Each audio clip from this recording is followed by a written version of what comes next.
Alright guys, back in this format again, and this time it's a good thing. And you know it's going to be good because I am wearing the shirt of the best Six Flags park. Parks are taking steps to start reopening as the economy starts to slowly reopen. So the bad thing about parks is that it's a place where people gather from all around, and they come and they touch all the same stuff, and they gather in tight places. So it's really not ideal, especially for a place that's not really an essential business. The parks are a business, and not being able to open is crushing them and their employees, so they're going to do everything they can to open in a responsible way. The restriction that Six Flags dropped this week is something that's going to cause a lot of headaches for all of us enthusiasts, including everyone who's planning to travel around to visit a park.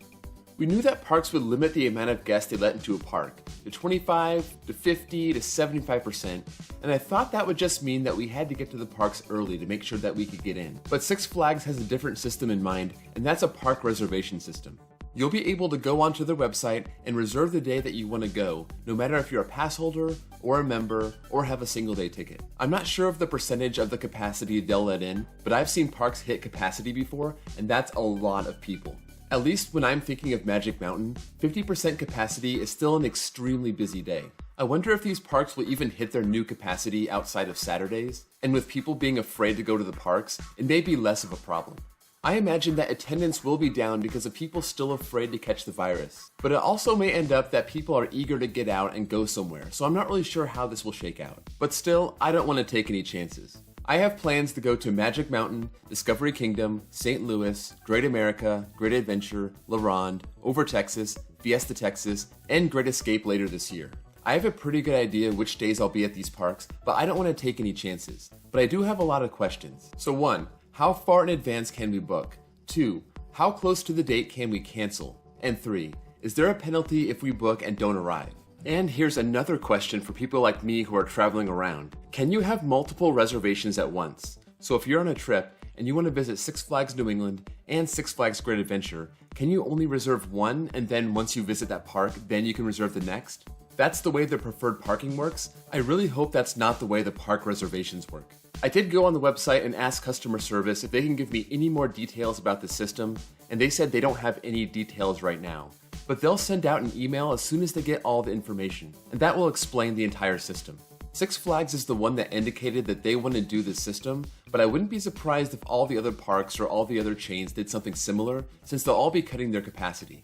This does seem like a better system than turning people away at the gates the day of the visit, although you know they'll be doing that anyway because there's going to be a lot of people not in the loop, and they'll be coming to the park not knowing they need a reservation. I can see this happening with the chain parks like Cedar Fair and SeaWorld, but for smaller parks like Indiana Beach or Waldameer, they might handle this differently. I'm planning on hitting a bunch of parks this year. Chain parks, independent parks, big and small, and they're all going to have a different policy. So because of this, me and all of you that are watching are gonna have to be super organized with your travel plans. I like to be flexible on trips, which is why I don't book hotels in advance. But if I'm locked into these parks in advance, there's not much room for error. But it is better than the alternative where we get locked out of the parks entirely because they're at capacity. Decreased capacity isn't the only measure that these parks will take. Here are some other measures that are either being kicked around or for sure will be happening once the parks reopen. So one of the measures is temperature checks. And this is a very superficial way to tell if someone's sick. I feel this is kind of a feel-good measure. When I had the virus, I was still considered contagious well after the fever was gone. I guess it's kind of a good way to tell if an asymptomatic person could be spreading the virus around, and they might be relying on people who know they've been sick to stay home.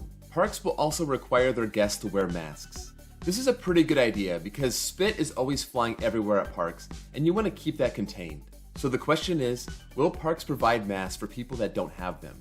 Will they enforce it like the no shirts, no shoes policy? And will the security guards be handing out masks for people who need them? Also, will the masks stay on the rides? Parks have also kicked around the idea of staggered seating, and I think this is really dumb because almost all the time, the person that you're coming with will be sitting next to you, so there's really no use in trying to split you up once you're on the train. And this will really kill capacity. Parks will also be implementing a 6-foot distance between guests in the queue line, and I think distancing your group from other groups makes sense. It's likely that parks will be wiping down trains after every cycle, and even though this will slow down ops tremendously, I think it's pretty necessary. There's a lot of points of contact on the train, and it'll be appreciated even if it does slow down the trains. There's also been talk about a virtual queue, And I think this is a really good idea, and it might even become permanent. So I guess the idea is that you have a wristband, and you go up to like a kiosk in front of the ride, and you scan it, and it gives you a time to come back, and you have to come back in that window. It's kind of like the Disney Fast Pass. This may require some infrastructure changes like with those kiosks and the wristbands, but people may like it so much that it sticks around. One of the measures that parks took before they shut down was to put sanitizer stations at the ride exits and the food places. I think this is a great idea and something that parks should have done in the first place. People abuse this stuff and they drain so often, and I'm sure it's not all that cheap to keep it stocked, but at first they will do a good job keeping it stocked, but over time they probably won't make the same effort. So that's all I have for this short video. I haven't talked much about this current situation other than the Six Flags membership video that I did, so I figured this would be a good time to talk about all the restrictions that we're probably going to face once the parks reopen.